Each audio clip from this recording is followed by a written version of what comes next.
Teddy बडी की एक नई कहानी। पहले तौलो फिर बोलो। स्कूल की छुट्टी हो चुकी थी। बच्चे हंसते खेलते अपने अपने घर जा रहे थे, लेकिन टेडी आज कुछ अलग ही था। उसके चेहरे पर उदासी और आंखों में पछतावे की झलक थी। बडी ने ये सब देख लिया। वो टेडी के पास आया और दोनों पास के पार्क में जाकर एक बेंच पर बैठ गए। बडी ने प्यार से पूछा, टेडी, आज तुम इतने परेशान क्यों लग रहे हो? टेडी ने गहरी सांस ली और बोला, बडी, आज मुझसे बहुत बड़ी गलती हो गई। बडी ध्यान से सुनने लगा। टेडी बोला, आज क्लास में मैंने गुस्से में अपने दोस्त से कुछ ऐसा कह दिया जिससे उसका दिल बहुत दुख गया। मैंने सोचा भी नहीं, बस बोलता चला गया। इतना कहकर टेडी चुप हो गया। उसे एहसास हो चुका था कि बोले गए शब्द तीर की तरह होते हैं, एक बार निकल जाएं तो वापस नहीं आते। बडी कुछ देर चुप रहा, फिर मुस्कुराकर बोला, टेडी, मैं तुम्हें एक कहानी सुनाता हूँ। शायद इससे तुम्हें समझ आ जाए कि बोलने से पहले सोचना क्यों ज़रूरी होता है। किसी शहर में एक बहुत अमीर सेठ रहता था। उसकी एक बड़ी सी फैक्ट्री थी जहाँ सैकड़ों मजदूर काम करते थे। शुरुआत में सब कुछ बहुत अच्छा चल रहा था। वर्कर्स मेहनत से काम करते थे, फैक्ट्री समय पर माल तैयार करती थी और सेठ को अच्छा मुनाफा हो रहा था। एक दिन सेठ को एक बहुत बड़ा कॉन्ट्रैक्ट मिला।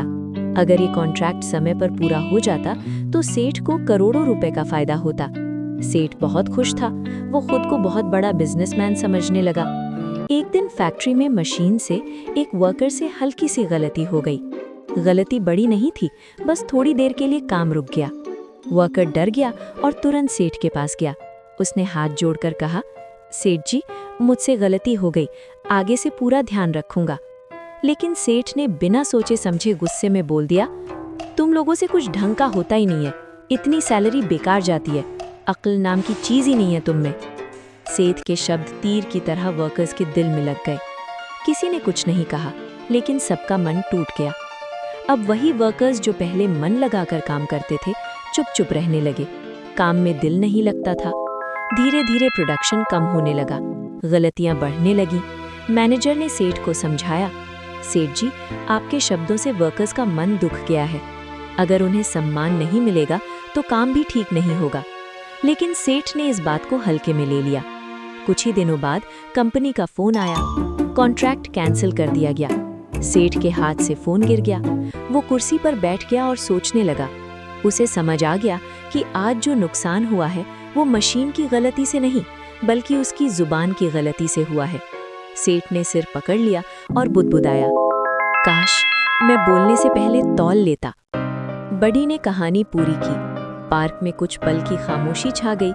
टेडी की आंखें नम हो गई।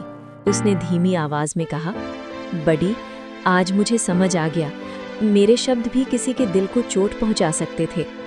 बडी ने मुस्कुराकर कहा, इसीलिए कहते हैं टेडी, पहले तौलो फिर बोलो, क्योंकि शब्द छोटे होते हैं लेकिन उनका असर बहुत बड़ा होता है। अगले दिन टेडी स्कूल जाकर अपने दोस्त से सच्चे दिल से माफी मांगी। दोस्त ने मुस्कुराकर कहा, कोई बात नहीं टेडी, अब सब ठीक है। स्कूल से लौटते समय टेडी और बडी साथ साथ चल रहे थे। टेडी बोला, आज मैंने एक बहुत बड़ी सीख ली। बडी हंसते हुए बोला, और यही सीख जिंदगी भर काम आती है। कहानी की सीख यानी मॉरल, बोलने से पहले सोचो। गुस्से में बोले गए शब्द सबसे ज्यादा नुकसान करते हैं। पहले तौलो फिर बोलो, क्योंकि जुबान की एक गलती रिश्ते, दोस्ती और मेहनत सब बिगाड़ सकती है। दोस्तों, अगर आपको टेडी और बडी की ये कहानी पसंद आई हो तो वीडियो को लाइक करें, अपने दोस्तों के साथ शेयर करें और ऐसी ही मज़ेदार मॉरल स्टोरीज के लिए चैनल को सब्सक्राइब करना ना भूलें।